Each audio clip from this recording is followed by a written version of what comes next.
মাননীয় স্পিকার, প্রবাসীরা আমাদের রেমিটেন্স যোদ্ধা, তারাই আমাদের অর্থনীতিকে সচল রেখেছে।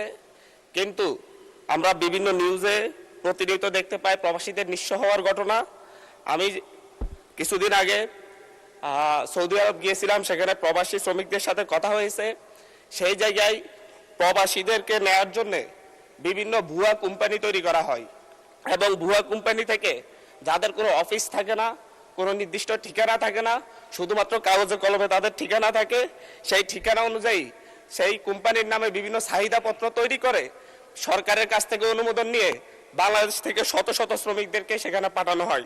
তো এই জায়গায় তারা সেখানে গিয়ে দেখতে পাই যে কোনো কোম্পানি নেই এবং তাদের কোনো চাকরি পায় না। আমরা কিছুদিন আগেও দেখেছি যে একজন না খেয়ে রাস্তায় মারা গিয়েছে।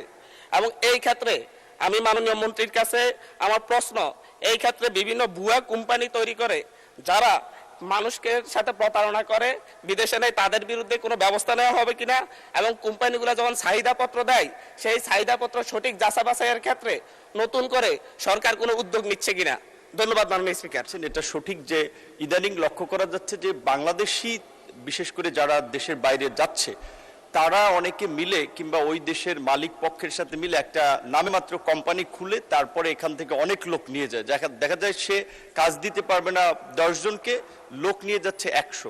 এখান থেকে কিন্তু বিজনেস করতেছে তারা।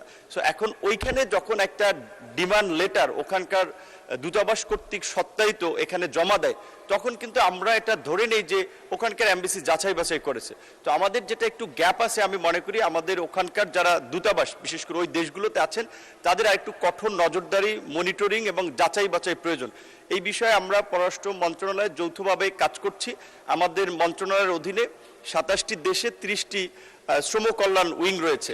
এখানে যে জনবল এবং প্রকৃত অর্থে তাদেরকে যে ফিনান্সিয়াল সাপোর্ট দেওয়া হয় সেটা এই কাজের জন্য যথেষ্ট নয়। আমরা এই বাজেটে সরকারের কাছে বরাদ্দ চেয়েছি আমাদের মন্ত্রণালয়ের লোকবল বাড়ানোর পাশাপাশি আমাদের পররাষ্ট্র মন্ত্রণালয়ের মাধ্যমে আমাদের রেগুলার ডিপ্লোমেসির পাশাপাশি মাইগ্রেশন ডিপ্লোমেসিকে আমরা গুরুত্ব দিচ্ছি। আশা করি আমরা কিছু এখানে প্রতিকারমূলক ব্যবস্থা ভবিষ্যতে নিতে পারবো।